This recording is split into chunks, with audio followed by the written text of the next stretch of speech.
Los saludo, alumnos, y voy a hacer este video para desarrollar el tema de dureza de aguas. Este tema es muy importante para ustedes y involucra varios aspectos, o sea, desde qué significa la definición en sí de aguas duras, ¿sí? La composición química del agua para que sea dura, los tipos de agua dura, los tipos de los inconvenientes de usar agua dura y los tratamientos de ablandamiento. Acá, por ejemplo, vemos la primera definición. La primera definición que vemos de agua dura es, fíjense, la definición de agua dura es que es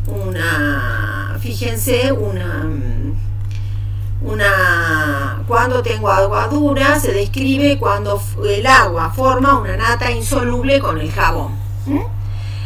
Generalmente el agua dura se va a depender a una determinada composición de sales del agua, ¿sí?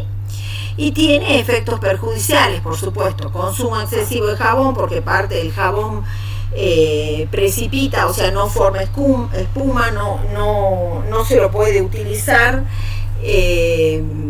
va acumulando jabón, va formando una forma insoluble, una nata insoluble, y no se puede utilizar jabón. Entonces, una de las cuestiones que siempre se habla con el agua dura es que gasta jabón. El agua dura gasta jabón. Eso en cuanto a lo que son los lavados a nivel doméstico. O bien podemos llevar ese lavado a nivel industrial, en una lavandería.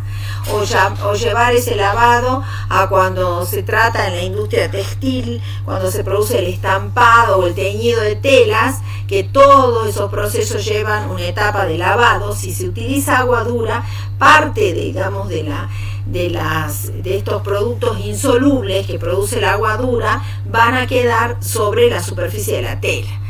También donde va a ser perjudicial en cuando yo voy a producir vapor en una caldera, o sea, a partir de hervir el agua, al producir vapor va a traer grandes inconvenientes tener agua dura, y eso lo vamos a ir desarrollando. Y también porque justamente en los tubos de la caldera se van formando productos insolubles que se adhieren a las paredes de los tubos.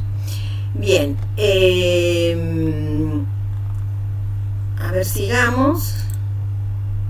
Bien, entonces, dentro de la clasificación de agua dura de tipo de dureza, tenemos la dureza temporal, es la que contiene hidrógeno, carbonatos de calcio y magnesio, o que es lo mismo que decir carbonato ácido de calcio y magnesio. O sea, carbonato, aclaremos bien porque este punto siempre se presta a confusión.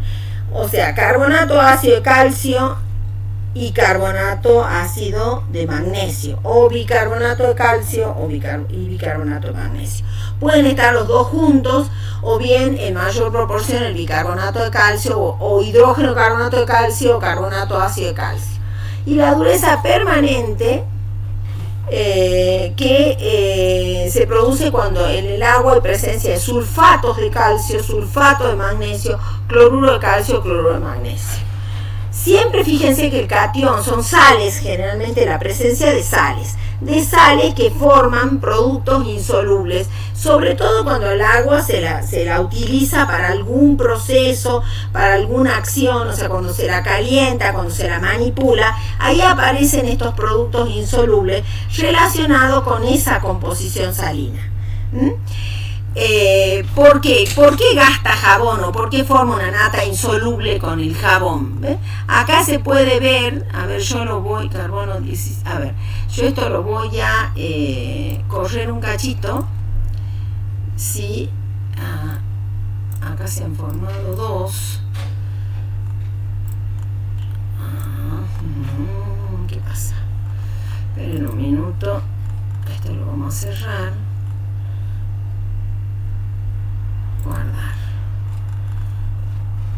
Lo vamos a cerrar y vamos a abrir la pizarra.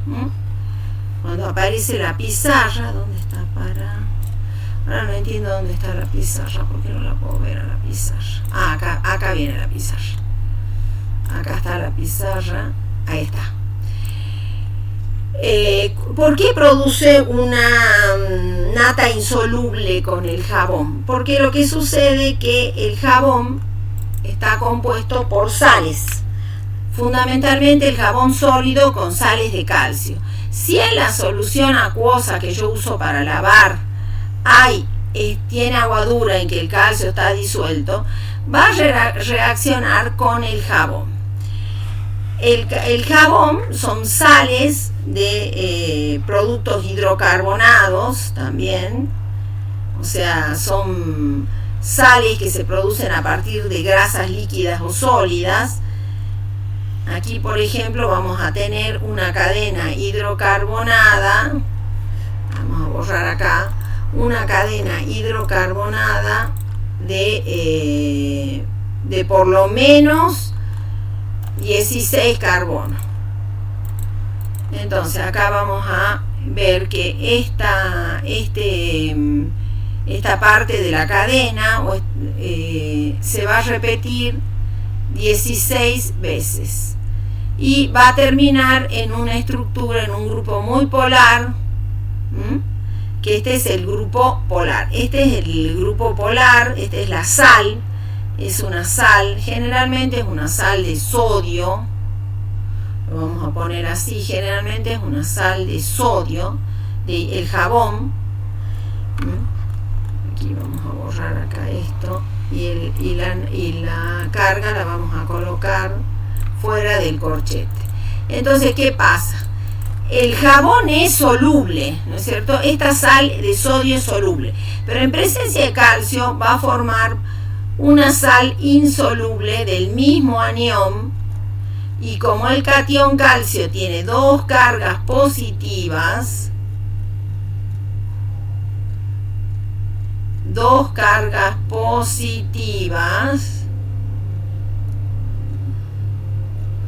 esto es, acá perdón, en vez de 10, bueno, pueden ser 18 también,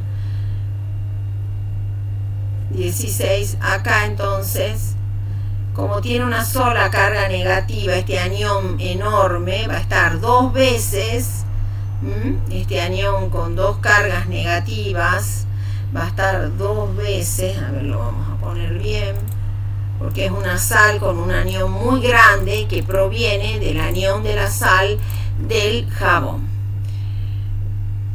Este va a estar, como tiene una sola carga negativa, dos veces, y el calcio va a ser el contraión. Cuando se forma esta sal de calcio, nos resulta que el producto es muy insoluble y precipita, y se forma la famosa nata insoluble, más 2 iones calcio, por supuesto, iones sodio, entonces esto va a ser 2 veces. Esto es lo que ocurre en la nata insoluble, que nos va a hacer gastar jabón, porque parte del jabón se pierde en esa nata insoluble. No se va a notar que no se forma espuma, que es el característico del jabón. Bien, entonces esto es un poco lo que está acá. Ahora vamos a traer la presentación. Ahí está. Que es un poco la explicación que está en esta parte, ¿no? Puede ser el calcio, puede ser el magnesio. Yo lo hice con calcio nada más para que sea más rápido, pero también forma una sal insoluble con el magnesio. Entonces no va a producir espuma, y al no producir espuma va a gastar jabón. En la industria, la dureza excesiva puede producir resultados indeseables en las lavanderías. Bebidas carbonatadas. En las lavanderías ya lo expliqué por qué, ¿no? En las bebidas carbonatadas hay que recordar algo. En la bebida carbonatada lo que sucede, por ejemplo, qué sé yo, una bebida carbonatada, o sea, una bebida no alcohólica, qué sé yo, una bebida cola, sobre todo las bebidas cola, necesitan ser preparadas con agua blanda, porque si el agua no es dura, por ejemplo, la Coca-Cola seguro tiene un método de ablandamiento de agua, porque no puede utilizar agua dura, porque si carbonatada, porque si llega a usar agua dura, entonces va a estar presente el ion calcio. Y una bebida carbonatada puede ser, ejemplo, una bebida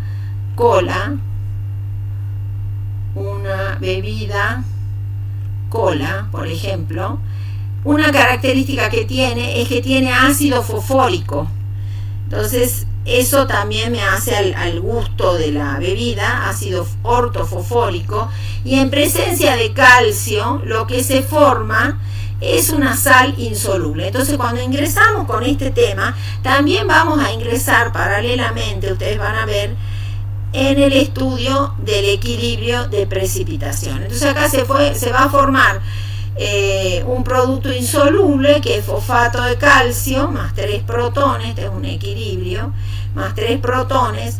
Imagínense esa agua que van a usar ustedes para la bebida carbonatada, bebida cola, que es básicamente, ¿qué es?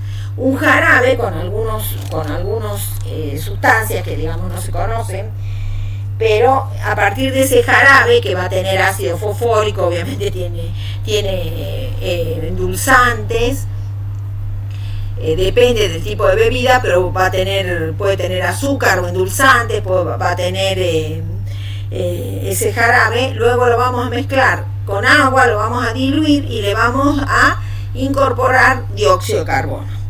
Entonces, si nosotros queremos hacer toda esa mezcla con agua que tiene iones calcio, no lo vamos a poder hacer porque se nos va a formar unos precipitados blancos, unos sólidos blancos que nos van a perjudicar muchísimo el producto. Por lo tanto, el agua que usa, por ejemplo, las bebidas cola, van a ser agua que va a estar blanda, ¿ven? Entonces, las bebidas carbonatadas, la industria textil, y vamos a ir hablando también del caso de las centrales nucleares, que es uno de los puntos más importantes del uso del agua dura. Ahora vamos a hablar un poquito de la composición, ¿no? Dijimos, eso es importante acá, que cuando se informa el contenido de dureza, cuando un laboratorio analiza una muestra de agua dura, tiene que informar cuán dura es, si es blanda, si es débilmente dura, muy dura. Tiene una serie de valores. Esos valores están expresados, es una forma de expresión de dureza en miligramos por litro, o sea, en ppm de carbonato de calcio. Así se informa. Se informa de esa manera cuando se hace el análisis que hacen en los laboratorios químicos. Analizan el contenido de calcio del agua, el contenido de magnesio, el contenido de sulfato, el contenido de hidrógeno carbonato y hidrógeno carbonato, el contenido de cloro, y entonces va informando qué cantidad de dureza tiene. Estos ppm o miligramos por litro de carbonato de calcio es igual a la suma del número de ppm de iones calcio más y el número de ppm de iones magnesio que están presentes en el agua, ¿no? Acuérdense que los ppm es una medida de concentración. Bien, medida de concentración. Entonces, esta es una forma de expresar la dureza. Cuando yo voy a tener un proceso, voy a llevar adelante un proceso, tengo que siempre, y voy a necesitar agua, siempre preguntarme, una de las cosas que me va a preguntar, entre otras, va a ser si es dura el agua, si voy a poder utilizar agua dura, y si no, voy a tener que ablandarla. Entonces ya lo tengo que tener en cuenta dentro de todo el esquema del proceso. Vamos a ver acá un poquito la formación de agua dura. La formación de agua dura.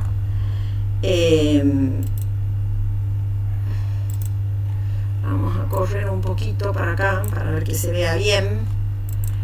La formación de agua dura. Por ejemplo, formación de agua dura. ¿Cómo se forma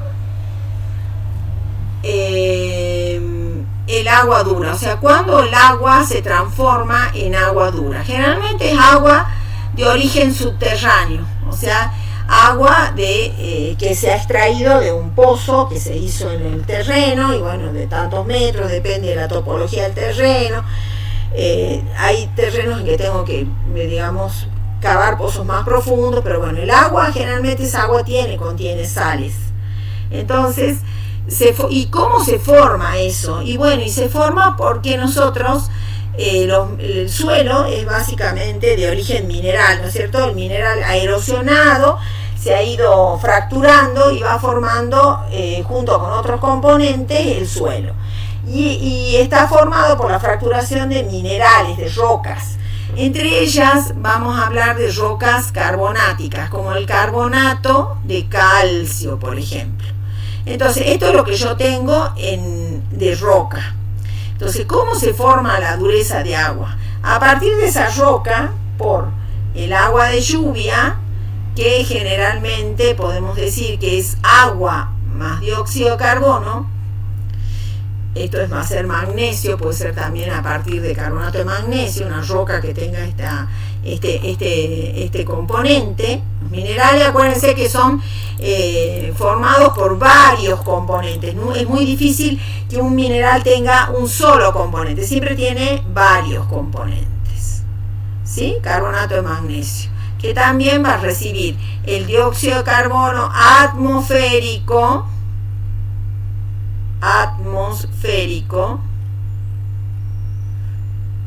el dióxido de carbono atmosférico más el agua de lluvia, de las precipitaciones. Entonces, cuando esto pasa, que un carbonato reacciona con dióxido de carbono más carbonato de calcio, se forma lo que se llama el hidrógeno carbonato o carbonato ácido de calcio. Todos esos nombres son válidos para estas sales, ¿no? Tiene como 3 nombres. Los clásicos son hidrógeno carbonato de calcio, hidrógeno carbonato de magnesio, o bien carbonato ácido de calcio, carbonato ácido de magnesio, o bien bicarbonato de calcio o bicarbonato de magnesio. La cuestión acá es que estos bicarbonatos van a ser solubles. Entonces el agua se va a distribuir, se va a mover, se va a bombear, todo, y va a tener esta composición de sales que, como son incoloras, no se las ve y además están totalmente disueltas. Esa sería la formación de agua dura, por lo menos de la dureza carbonatada. En el caso de la dureza de sulfato, también proviene de rocas que tienen ese componente, sulfato de calcio, sulfato de magnesio, que es parte solubilizado por el agua de lluvia y transportado por el agua, y de esa manera el agua va a adquirir esa composición. En este caso, la dureza de hidrógeno carbonatos se le dice dureza temporal. Y vamos a ver por qué. Porque de las dos durezas, esta va a ser la más fácil de eliminar. Bien, entonces volvamos a nuestra presentación. Ya vemos entonces aquí en este caso cómo se expresaba la dureza, luego del análisis de laboratorio, cómo se expresa, bueno, y de acuerdo a la cantidad a los ppm de carbonato de calcio, que es una forma de expresión. No quiere decir que el agua dura, por ser dura, tiene carbonato de calcio. Por empezar, no puede tener carbonato de calcio en sí, sino hidrógeno carbonato de calcio.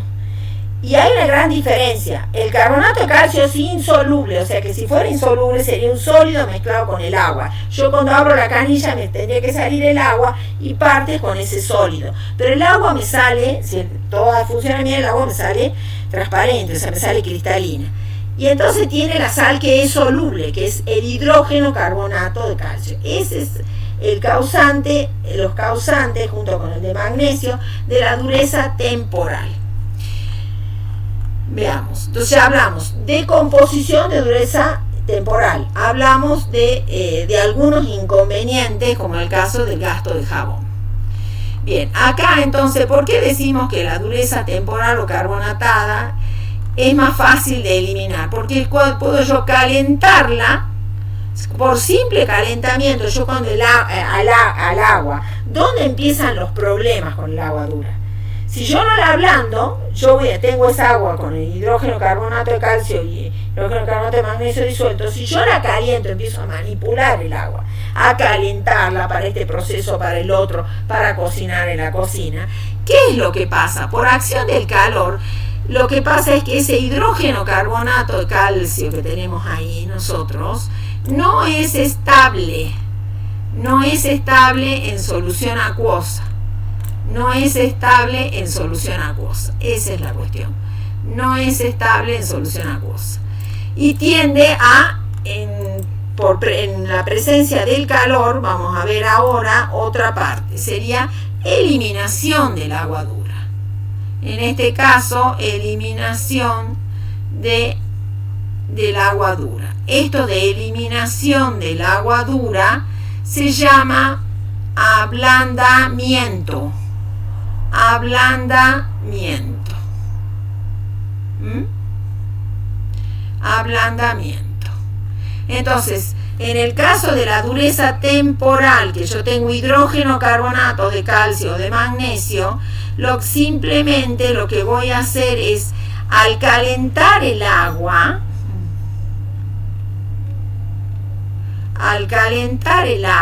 para hacer lo que sea, cocinar, calentar agua en los tubos de una caldera para producir vapor, lo que va a pasar es que se va a descomponer, ya no es estable. Cuando empieza el calor no es estable y entonces lo que se produce acá es la precipitación del carbonato de calcio. Entonces ahí empieza los inconvenientes, porque empieza a precipitar y entonces se empiezan a formar incrustaciones en todos los recipientes donde yo manipulé el agua y se forma el carbonato de calcio, que es insoluble. Más dióxido de carbono que vuelve a la atmósfera, más agua. Entonces, de esa manera, ¿qué hago yo? Lo voy a filtrar. Filtración porque es un método de separación de sustancias sólidas de los líquidos. Por filtración me va a quedar el carbonato de calcio. Esto me va a quedar en el filtro. Y en el líquido voy a tener agua blanda, o sea, agua ablandada, también podemos llamar. Ablandada. Siempre tengamos en cuenta los términos, no se habla de cualquier manera, no se dice cualquier cosa, seamos precisos. En este caso no es agua pura, es agua ablandada. Es agua ablandada. Vamos a ver si esto salió en el video. ¿Ves? Agua ablandada. Esta sería, aquí vamos a corregir, temporal, dureza temporal, bien. Entonces ahí estamos viendo el caso de la dureza temporal. Veamos aquí. Acá se lo ve a la reacción con calor. Otra manera de eliminar el agua dura es a través del proceso Clark. El proceso Clark, que consiste básicamente en hacer reaccionar el hidrógeno carbonato de calcio con hidróxido de calcio, con cara apagada, y de esa manera precipitar el carbonato de calcio insoluble y filtrar. El único problema del proceso Clark, que utiliza cara apagada, es que tenemos que tener cuidado cuánto agregamos de hidróxido de calcio de cara pegada para evitar que haya que se produzca lo que se llama que se forme la dureza artificial, o sea que parte del calcio se lo estoy incorporando yo. Y no es natural del agua. Entonces, en realidad, en vez de solucionar el problema, lo está agravando, ¿sí? Ese sería otro método para ablandar la dureza temporal. Son reacciones químicas. Vamos a hablar un poquito acá de lo que son las constantes de producto de solubilidad. Este tema del agua dura nos tiene que llevar a desarrollar el tema de equilibrio de precipitación. Aquí hemos hablado de muchas sustancias insolubles. Por ejemplo, el carbonato de calcio, que tiene una constante de producto de solubilidad que también depende de la temperatura, como todas las constantes de equilibrio. 6 por 10 a la menos 9, después tenemos el carbonato de magnesio, que es 6,82 por 10 a la menos 6. Ahí se ve que el carbonato de magnesio tiene un KPS, una constante de producto de solubilidad, mucho mayor que la del calcio. Por lo tanto, siempre va a ser mucho más insoluble el carbonato de calcio que el carbonato de magnesio. El sulfato de calcio también, que puede estar presente en la dureza permanente, también tiene un KPS de 4,93 por 10 a la menos 5. El del sulfato de magnesio lo he buscado, pero todavía no lo encontré. Creo que lo encontré, pero me parece que lo volví a perder. Pero estos KPS nos dan idea de esas precipitaciones que puede generar el agua dura cuando yo la manipulo, la caliento, y entonces por eso es necesario eliminarla. Esto entonces nos recuerda que nosotros, después de este tema y de metales alcalinos, nos vamos a abocar a equilibrio de precipitación. Bien, vamos a ver qué pasa con recién vimos que el carbonato de calcio es mucho más insoluble que el carbonato de magnesio. Entonces ahí hay que pensar algo, mejor dicho, de tener en cuenta algo, que cuando el agua es dura generalmente tiene mucho más iones calcio, mucho más contenido de iones calcio que de ion magnesio. Pero en algunas aguas duras el ion magnesio también es importante. Entonces en ese caso, por ejemplo, cuando yo uso el proceso CLAR, el hidróxido de calcio, voy a tener que utilizar mayor contenido de cal apagada. En este caso, cuando tengo alto contenido de magnesio. Por ejemplo, el laboratorio me informa un contenido de magnesio mayor, más alto, ¿sí? Entonces, cuando eso sucede, yo voy a tener que agregar mayor contenido de hidróxido de calcio. ¿Cómo lo podemos ver? Lo podemos ver en la pizarra. Que es cuando el contenido yo tengo, vamos a ver, dureza, eliminación, otra vez, eliminación de dureza temporal, eliminación de dureza temporal, cuando tengo, generalmente el ion magnesio está en pequeñas cantidades, en bajo contenido de ppm, pero supongamos el caso en que tengo alto contenido de iones, alto contenido de ion magnesio. En realidad, más que alto contenido, sería concentración, para ser más precisos. Concentración. Entonces, más que otras aguas duras. Entonces, en ese caso, cuando yo hago el tratamiento del hidróxido de magnesio, por ejemplo, bueno, el hidróxido de calcio ya sabemos cómo era, ¿no es cierto? Igual se los voy a repetir acá. Con hidróxido de calcio, cuando yo lo trataba con cal apagada, proceso Clark, perdón, es con C. El proceso pasa que termina con K. El proceso Clark clásico, que es un proceso más económico que otro que vamos a hablar nosotros. A ver. Ahí está. El proceso Clark. Clark. Este proceso Clark, que usa cal apagada, que es bastante económico, digamos, para hacer ablandamiento, y cuando tengo es útil para dureza temporal. Entonces se va a formar 2 de carbonato de calcio insoluble más agua, en este caso 2 de agua. Esto tiene que ir a filtración del agua para eliminar el precipitado, que es un precipitado blanco. Bueno, ahora, cuando tengo hidrógeno carbonato de magnesio, ¿qué es lo que ocurre? Cuando yo agrego hidróxido de calcio, ¿qué es lo que pasa? Cuando agrego hidróxido de calcio, primero se va a formar carbonato de magnesio más 2 de agua. Bueno, lo mismo aquí, en este caso, se va a formar, cuando yo agrego en este caso el hidróxido de calcio, se va a formar, fíjense, carbonato de calcio, carbonato de magnesio, carbonato de calcio más agua. En este caso 2 de agua. Este es muy insoluble, pero este es más soluble que el carbonato de calcio porque tiene un KPS mucho más grande. Entonces, ¿qué es lo? Cuando yo filtro, fundamentalmente me va a quedar el carbonato de magnesio en la solución, me va a quedar parte de este carbonato, me va a quedar en solución. Entonces lo que se hace es agregar, me voy a fijar si está guardando todo. Lo que yo voy a hacer es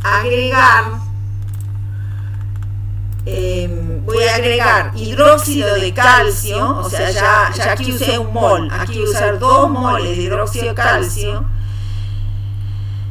y se va a producir la formación de hidróxido de magnesio que tiene un KPS muy pequeñito y por lo tanto es muy insoluble. Entonces ahí ya me va a quedar el magnesio todo precipitado como hidróxido de magnesio y lo voy a poder separar. Carbonato de calcio, ¿sí? Entonces, si sumamos esto, que nunca lo hice, pero me parece que es bastante conveniente, quiere decir que si parto de hidrógeno, carbonato de magnesio, cuando lo tengo en alto contenido de magnesio, voy a... esto lo vamos a... aquí ya podemos ir haciendo algo que es... Fíjense qué interesante. Ya puedo ir, como lo voy a sumar, esto lo puedo simplificar. Entonces me quedan 2 moles, ¿ves?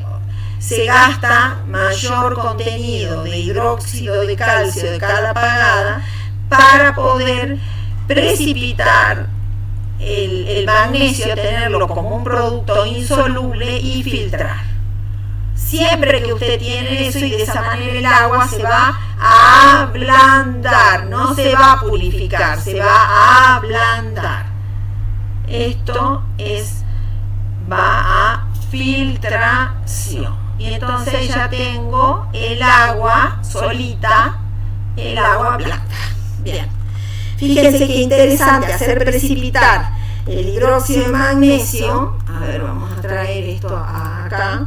Y lo vamos para atrás.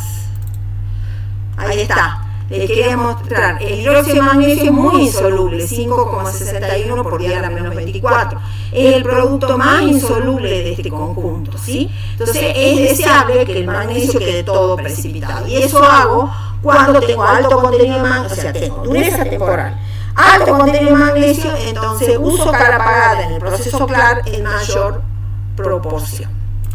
Bien, ahora sigamos. Entonces hemos hablado de un método de ablandamiento de dureza temporal. Ahora vamos a ver qué pasa cuando la dureza es permanente o no carbonatada, que se llama. En ese caso se utiliza el proceso de la cal-soda, que se llama. Se usa una mezcla de hidróxido de calcio de cal apagada con carbonato de sodio. El carbonato de sodio, le llaman soda, es un producto muy importante, lo vamos a desarrollar bien al proceso industrial, un proceso industrial de muchísima importancia, porque se obtiene carbonato de sodio que se lo va a utilizar en múltiples aplicaciones, en este caso para ablandar agua, en otros casos para regular pH, ya me dirán ustedes por qué.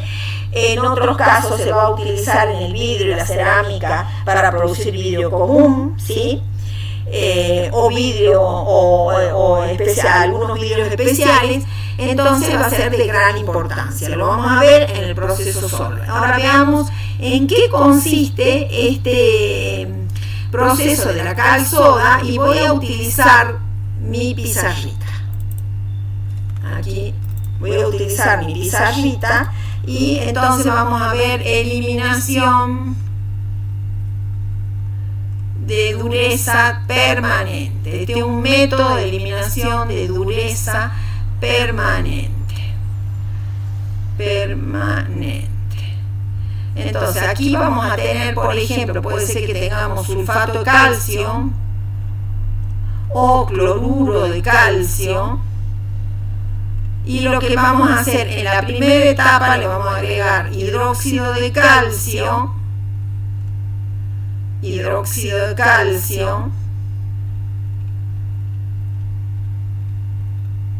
o sea, cara apagada, la famosa cara apagada.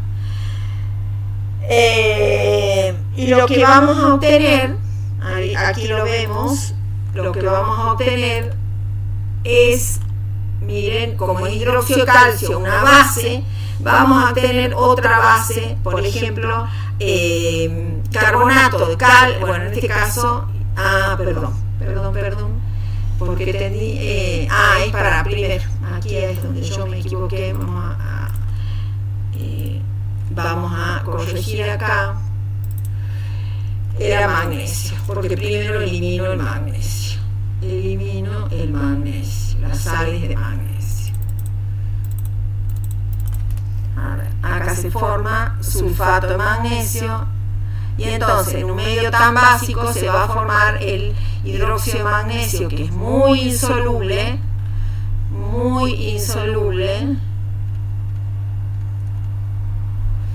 más sulfato de calcio, y aquí cloruro de calcio. Entonces luego el sulfato de calcio, lo que se hace es tratar con este producto que yo tanto describí y les hice notar, el carbonato de sodio. Cuando se le agrega, entonces en esta etapa hay una filtración, acá hay una filtración, porque se va a formar un producto muy insoluble, que es el hidróxido de calcio, mucho más insoluble que el sulfato de calcio y el cloruro de calcio. Entonces la solución que queda, vamos a poner en la solución del filtrado, porque el sólido queda en el filtro, entonces la solución se la va a tratar con carbonato de sodio y se va a precipitar ahora el carbonato de calcio.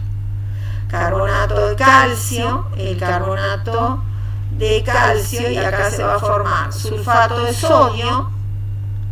Esto es precipitado. Todos los precipitados ustedes los sacan por filtración. Y tienen que marcar que los van a sacar por filtración. Acá se va a formar cloruro de sodio. Entonces, esto se filtra, y en la solución, acá nos queda una solución acuosa. Esto es una solución acuosa salina, con sales de sodio, sales de sodio. Lo único que va a salir agua ablandada con alto contenido en sodio. Bueno, de esa manera eliminamos la dureza temporal. Un método para eliminar dureza temporal. Veamos. Bueno, acá está todo desarrollado, y hay otros métodos que lo vamos a ver acá, que es este método de intercambio iónico. Este es un método de intercambio iónico, acá está relatado para que vayan a conocer, un método bastante antiguo que se usaba al principio. Una forma entonces de, cuando yo tengo, por ejemplo, a veces la dureza, no es solo dureza temporal, no es solo dureza permanente, puede tener distintos tipos de sales, distintos tipos de dureza. Entonces, una forma más efectiva, digamos, de eliminar de una sola vez todos los cationes y los aniones es por el intercambio iónico. Es a través de sustancias que se llaman resinas de intercambio iónico. Algunas han sido naturales, como las zeolitas, que eran, la zeolita intercambiaban cationes sodio por cationes calcio, cationes magnesio, y de esa manera ablandaban el agua. Es una manera, digamos, de ablandar agua, ¿no? Con el tiempo, evidentemente, eso se fue perfeccionando y ya se producen resinas de intercambio. Ahora, actualmente hay resinas de intercambio catiónico, o sea que solo retienen cationes. Resinas de intercambio aniónico que retienen aniones. Y resinas mixtas, que al mismo tiempo retienen ambos. En la experiencia de laboratorio, nosotros vamos a utilizar una resina catiónica para eliminar entonces los cationes. ¿Cuáles son los cationes principales que tiene el agua dura? Calcio y magnesio. Entonces, de esa manera vamos a ir eliminando el agua dura de una forma más efectiva que con los métodos que vimos antes. Por supuesto, el costo no es lo mismo. Un proceso industrial que tiene que ablandar agua, ahora va. En el caso, por ejemplo, de las plantas de energía, que producen energía eléctrica, por ejemplo, la termoante, las plantas térmicas, que producen a partir de ¿qué? De quemar combustible, el combustible fósil que viene del petróleo, del gas, se quema, entra en combustión. Al entrar en combustión, siempre la combustión del hidrocarburo nos va a dar dióxido de carbono en agua si es completa. Y además, energía, que es uno de los productos principales de una combustión, energía. Entonces, ¿qué pasa? Luego eso, ¿por qué utilizamos el combustible que entra en combustión? Para calentar el agua. Que el agua que viene de algún cuerpo de agua, un río, un lago, lo que sea, y se calienta el agua, se produce vapor, siempre vamos a necesitar una fuente de agua importante, ¿no? Se va a producir vapor al calentarla y ese vapor va a ir circulando. Eso va a ocurrir todo en la caldera, que es un equipo que tiene muchos tubos, muchas tuberías. A partir de ahí circula el agua. Si el agua está dura, va a empezar, y cuando se empieza a calentar, empieza a cambiar la solubilidad de las sales. Y si no era muy insoluble la sal se va a volver más insoluble y van a empezar a formar incrustaciones que se van adhiriendo a las paredes de los tubos. Entonces, yo tengo, supónganse, un tubo que es un gran cilindro. Si por acá circula el agua, ¿no es cierto? Circula el agua para producir vapor, acá va a recibir el calor de la caldera, porque hay una fuente de calor que es la combustión de un combustible fósil, el calor, y va a producir vapor. El vapor, ¿qué hago con el vapor? El vapor va a ir a una turbina. Entonces, la energía térmica, clarito, la energía térmica que transporta el vapor va a incidir en la turbina, que es como un gran ventilador. Y entonces acá se va a convertir en energía mecánica. Pero como la turbina está conectada a un electrogenerador,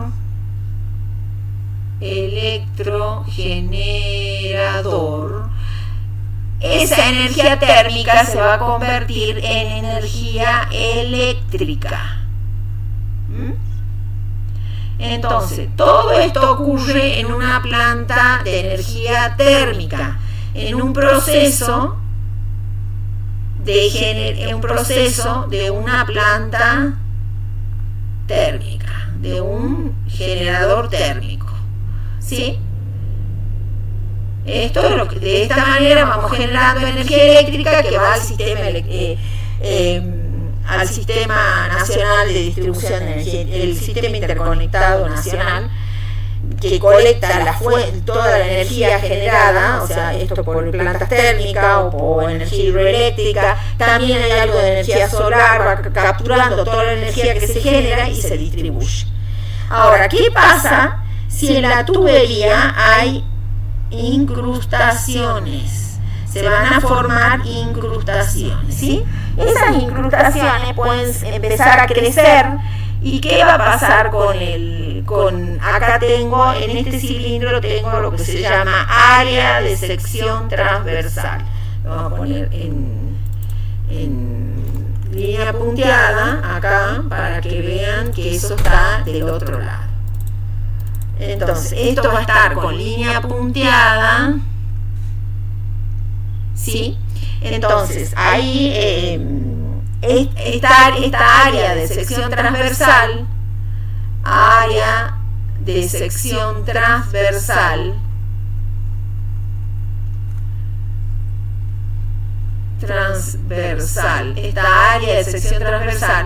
¿qué va a pasar acá? Se va a reduciendo, cada vez se está reduciendo más.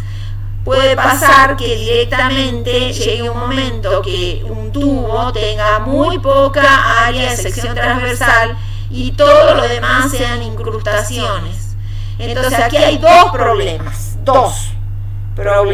Vamos a ver. Uno, evidentemente, que disminuye el caudal de agua que circula. Disminuye el caudal de agua. El caudal de agua que circula. Porque no es lo mismo un tubo en buenas condiciones que puede circular el agua y otro disminuye el caudal de agua. Y en otro caso es también hay un empobrecimiento, vamos a decir,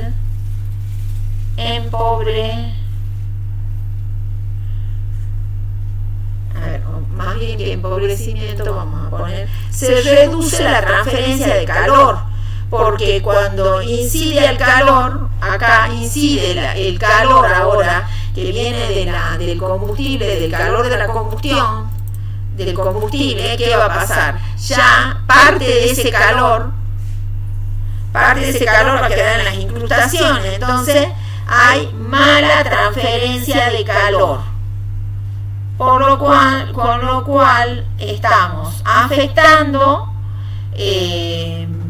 desaprovechando el calor de la combustión, porque parte del calor queda dentro de las incrustaciones, no hay una buena generación de calor, disminuye también el rendimiento en vapor, y entonces toda esta transformación de energía no se puede hacer adecuadamente. Por lo tanto, el agua se ablanda o se ablanda. En el caso es muy importante ablandarla, entonces por eso es que vamos a utilizar, como les decía, esto de la ceolita era en un momento adecuado, que fue el primer proceso patentado en Alemania, que usaba materiales como la ceolita, que son silicatos naturales, que pueden actuar como intercambio. Vamos a ver qué es el intercambio iónico. Bien. Ustedes a la resina van a ver que son como son como esferitas, unos trocitos, es un material sintético. Es un material artificial, sintético, que se lo produce, se lo ha patentado, se lo produce y se lo vende, digamos, y se van llenando columnas, resinas, con este material, y este material lo que tiene básicamente es que cuando viene, por ejemplo, supongamos una resina que intercambie iones protones, que sea protónica, o sea, el catión, el hidrógeno, se intercambia por los cationes de la solución. La solución trae, por ejemplo, calcio, sodio, y la resina retiene los iones calcio o los iones sodio y libera protones. Entonces la resina se va, entonces queda con el calcio que está incorporado, ¿no? Que está incorporado a la estructura. Veamos. A ver, no, esto. ¿Qué pasa?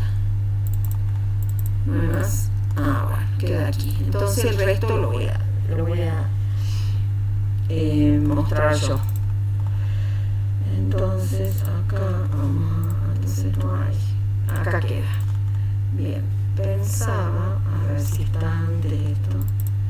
El dibujito que hice yo. No, ya no está el dibujito, acá está el dibujo que hice yo. Este dibujito está bueno. No, para atrás. acá está. Aquí fíjense en el ablandamiento de aguas duras, las resinas, fíjense, acá está. Lo voy a dibujar yo, lo voy a escribir en la pizarra para que quede mejor. Para que quede mejorcito. Acá está, ¿no? Bien puesto, se lo muestro de nuevo, lo que escribí en la pizarra, para que quede bien en el video, ¿no? Y se lo vuelvo a repetir. El agua entonces que circula por los tubos de la caldera, a partir del calor que produce la combustión del combustible, que va a venir del petróleo, del gas natural, esos son hidrocarburos, calientan el agua, producen vapor, la energía térmica que transporta el vapor, al mover las alas de la turbina, porque es como si fuera un ventilador, en términos muy gruesos. Una turbina tiene un diseño mucho más complejo, pero básicamente mover los álabes del ventilador, las aspas del ventilador, y transformar energía térmica en mecánica, y la mecánica en eléctrica, porque la turbina a su vez activa un electrogenerador y el electrogenerador lo transforma en energía eléctrica. Entonces, por eso es tan importante, digamos, darse cuenta de lo que significa el inconveniente a nivel industrial al no tener agua blanda, tener agua dura que deje incrustaciones, que vaya cerrando los tubos y reduciendo el área de sección transversal. Bueno, acá, ¿qué sería una resina? Una resina va a ser una columna, entonces vamos a ver método de eliminación, método de ablandamiento, vamos a poner, porque este va a servir para todo tipo de dureza. Método de ablandamiento por intercambio iónico. Por intercambio iónico. Yo voy a cargar tubos o buretas, por ejemplo. Ustedes van a ver que es una bureta, generalmente es una buretita, un tubito graduado, ¿no es cierto?, que tiene una válvula, un robinete que me permite abrir o cerrar para ver el paso del agua. Aquí yo la voy a cargar con la resina, ¿sí? Con la resina de intercambio. La resina de intercambio, que son esas lentejitas, son trocitos, son de un sólido, de un compuesto, de un polímero plástico, de un material sintético que tiene esta posibilidad. Una resina de intercambio que puede ser catiónica, por ejemplo, si intercambia protones, va a ser protónica. Me voy a fijar si en el video está saliendo. Protónica. Si intercambia, esto sí que intercambia protones por los cationes. Si intercambia iones sodio, protónica va a ser sódica. En el caso de los aniones, ¿qué podemos intercambiar por los aniones? La resina puede tener iones oxidrilos o iones cloruro. Entonces, básicamente, ¿qué es? Vamos a ver que en una columna se va a ingresar el agua dura, por ejemplo, dura, ¿sí?, que contiene iones calcio, iones magnesio. Supongamos que acá tengamos una resina catiónica, protónica, ¿sí? Entonces, cuando sale por acá, la resina ya va a estar libre de iones calcio 2+, magnesio 2+. También va a tener aniones, pero los aniones no van a ser retenidos, hidrógeno carbonato, sulfato, por ejemplo. Entonces va a salir con los aniones hidrógeno carbonato y sulfato porque no son retenidos. Y las reacciones de equilibrio van a ser la siguiente. La resina se va a representar como RH, quiere decir que es resina catiónica protónica, más, supongamos, sulfato de calcio. yo coloco calcio porque puedo haber colocado una sal de magnesio, pero calcio como para ejemplificar. Y hidrógeno carbonato. Entonces, ¿qué va a pasar? Como el calcio tiene dos cargas positivas, va a fijarse en dos posiciones de la resina y nos va a quedar, esto van a ser reacciones de equilibrio iónico, acuérdense, equilibrio iónico. Esta resina va a quedar con calcio retenido, no obviamente un ion calcio, sino muchos, para lograr liberar al agua de los cationes. Se va a formar calcio más 2 protones más sulfato. Esta entonces resina catiónica protónica va a tener iones hidrógeno carbonato, iones sulfato y iones protones. O sea que va a salir ácida la solución. La solución ácida.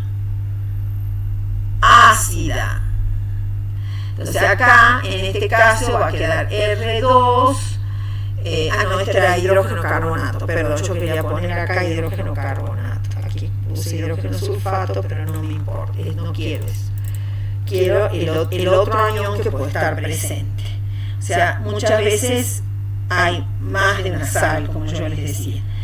En este caso, el calcio va a quedar retenido, se van a liberar 2 protones y el anión, esto va a estar dos veces hidrógeno carbonato. Estos van a quedar en solución, van a estar en la solución de salida de la resina. Ahora, esa solución que sale esto es para intercambio, resina de intercambio catiónico. Entonces, este va a ser proceso de intercambio catiónico.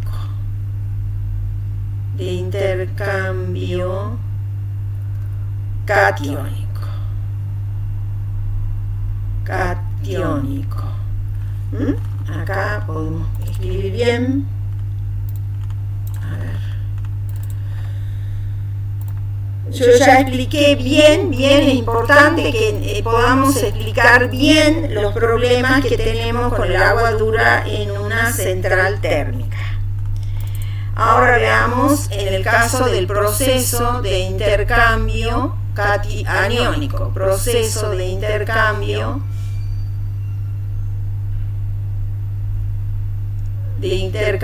aniónico.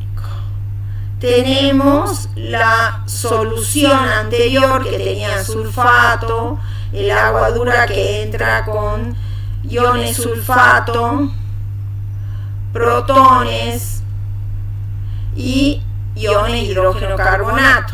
Entonces, aquí podemos aclarar algo que también nos ayudaría, es que en esta resina va a estar el calcio unido electrostáticamente a 2 posiciones de la resina. No, perdón.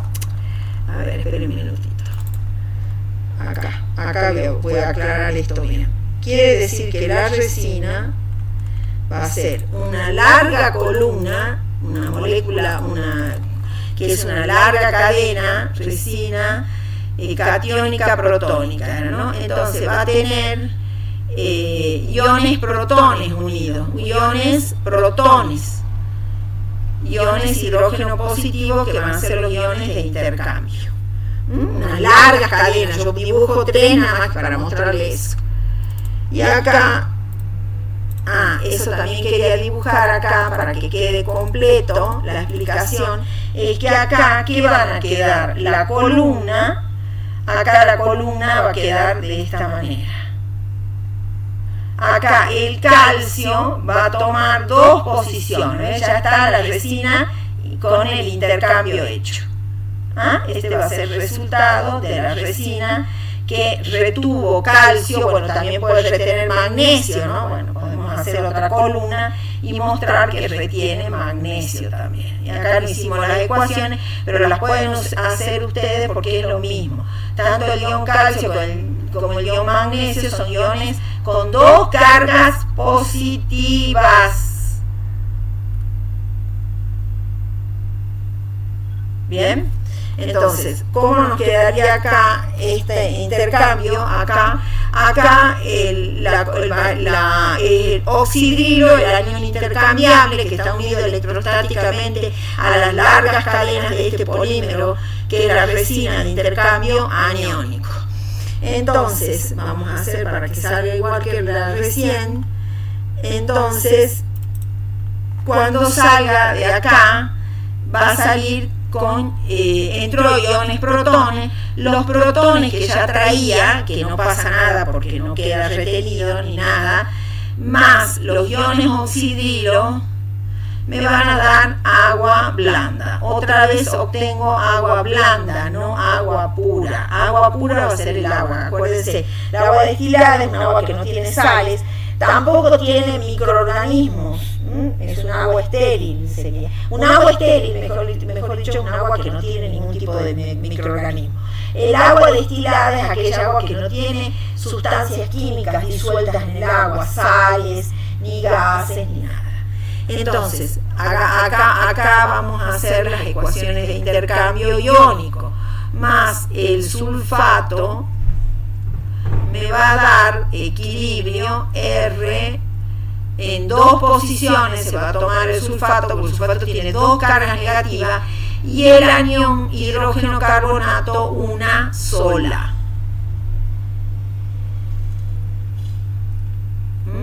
Esto me va a quedar en una sola, porque es un anión con una sola carga negativa, más un oxidrilo, que es el oxidrilo que sale acá, que se une al protón para dar agua, oxidrilo.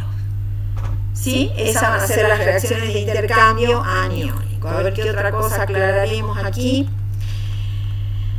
Bueno, esas son las soluciones. Entonces nos queda el agua blanda. Y la resina queda, por ejemplo, con el sulfato se une a dos posiciones, se une electrostáticamente en dos posiciones. El hidrógeno carbonato se va a unir en una sola, porque tiene una sola carga, ¿sí? Bueno, de esa manera funciona la resina. Acuérdense que si usamos solo la resina catiónica, como el caso de la práctica, la solución va a ser ácida. El problema es el siguiente, que si hacemos todo un intercambio, solo intercambio catiónico, ¿qué va a pasar? Como va a salir ácida la solución, ese va a ser un problema. ¿En cuanto a qué? Cuando una vez que yo la trato con resina catiónica, si bien no elimine los aniones, elimine los cationes, que son los que forman las sales insolubles. Entonces, ¿qué es lo que va a pasar? El agua va a estar blanda, pero el agua va a estar ácida. Una forma de determinar, por ejemplo, si funcionó el intercambio catiónico es el agregado ensayo de ablandamiento. Una forma de determinar si el agua se ablandó, digamos, fueron eliminados los cationes, en este caso resina catiónica. Esto es lo que vamos a hacer en el laboratorio.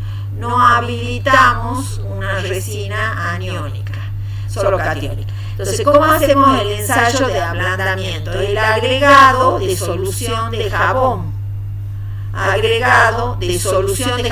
No le agreguen detergente, porque es otra cosa el detergente. Si bien los detergentes han sido formulados en forma parecida al jabón, que el jabón es a partir de grasa y aceite, que yo les decía, con hidróxido de sodio, en un proceso que lo van a hacer ustedes en el laboratorio, se llama saponificación, se produce jabón. El jabón, el agregado de solución jabonosa, entonces aquí veamos, si produce espuma permanente,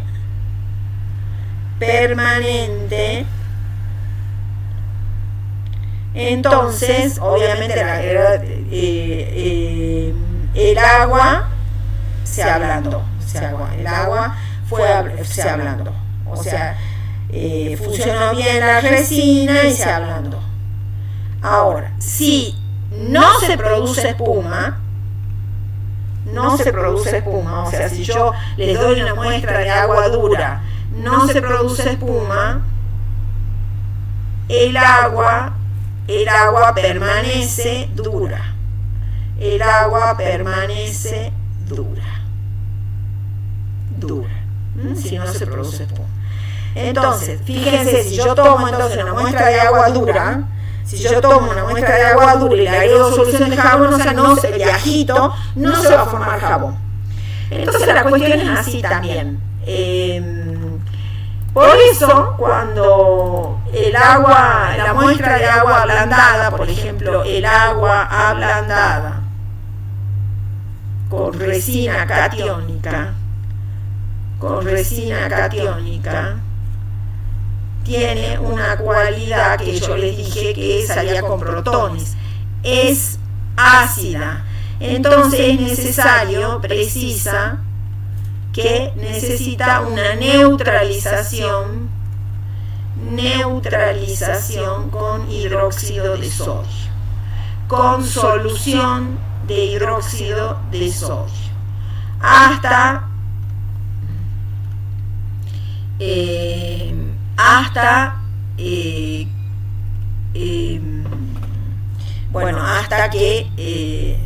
pH, cercano a 7, aproximadamente 7, que ya es neutro. ¿Por qué? Porque si el agua yo no la neutralizo, si el agua de la ablandada con resina catiónica no la neutralizo, si no hago esto, no se le puede hacer el ensayo con el agregado de solución jabonosa, porque la solución jabonosa se inactiva en medio ácido. Entonces, justamente la solución que utilizamos para reconocer si el agua se ablandó o no, la vamos a inactivar, ¿sí? Entonces, en ese caso, yo les advierto entonces que al agua que sale de la resina catiónica se tiene que neutralizar con una gotita de hidróxido de sodio, se mide el pH con el papel y si está neutro, ya está el agua neutralizada como para poder hacer agregar la solución jabonosa. Si no hacen así, no va a funcionar la solución de jabonosa y no vamos a saber finalmente si el agua se ablandó o no se ablandó. Obviamente, si uno toma una muestra de agua dura, que es la que hay en el laboratorio, y uno le agrega solución jabonosa, no se va a producir espuma por más que agitemos, sino se va a formar un precipitado, o sea, se va a formar una nata insoluble ahí, un producto insoluble, y no espuma. Entonces, es un ensayo de reconocimiento que usamos nosotros para determinar si se ablandó, si la resina fue en su trabajo efectivo o no. Las resinas se agotan, llega un punto, y eso lo sabía la industria, después de una serie de ciclos de ablandamiento, de tratar el agua dura, se agota. Entonces tenemos que regenerarla. ¿Cómo la regeneramos? Vamos a ver cómo regeneramos la resina. Por ejemplo, podemos hacer aquí regeneración de la resina catiónica. Regeneración de la resina catiónica.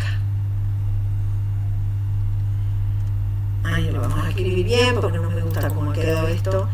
La regeneración de la resina catiónica. Lo podemos hacer si es protónica. Si tenemos, vamos a poner el caso A, resina catiónica protónica. Catiónica protónica. Si es protónica, no tienen problemas ustedes lo que la van a. Entonces, esta resina que está con iones calcio, están incorporados los iones calcio, se fijaron ahí, le van a agregar ácido clorhídrico a solución acuosa 3 molar y con eso van a o bien puede ser también ácido sulfúrico diluido, porque lo llegan a agregar concentrado y me destruyen la resina. Ácido diluido, ¿sí? Entonces se va a formar la resina catiónica, aquí vamos a necesitar 2 2 más cloruro de calcio, que sale cuando una vez que vamos haciéndole pasar el ácido clorhídrico hasta que se termina de regenerar. Generalmente, ¿cómo hacemos? Le vamos a agregar el ácido clorhídrico y luego la lavamos con agua destilada hasta que también le arrastremos todo el cloruro que haya quedado dando vuelta ahí en la resina. Si la resina llega a ser resina catiónica sódica, quiere decir que tiene iones sodio, entonces, ¿cómo se hace? Se va a agregar cloruro de sodio en solución, y el ion sodio va a regenerar la resina. ¿Sí? Son 2 más cloruro de calcio que va a hacer el huido, o sea, arrastrado a medida que vamos lavando. Luego agregar el clorhídrico, la solución de clorhídrico, hacer pasar por la resina, le hacemos pasar agua, ¿sí? Y eso va a quedar arrastrado con el lavado de la resina, ¿sí? En el caso de una resina aniónica, por ejemplo, supongamos regeneración de la resina. Eso lo sabe bien la industria, y ya ellos, como estas son productos patentados, ya tienen indicaciones de uso, de cuántos ciclos de operación van a poder resistir y cuándo tienen que resistir. Por ejemplo, una resina que tenga grupos OH, que haya sido tratada con agua dura y haya retenido, por ejemplo, sulfatos, puede ser regenerada con hidróxido de sodio.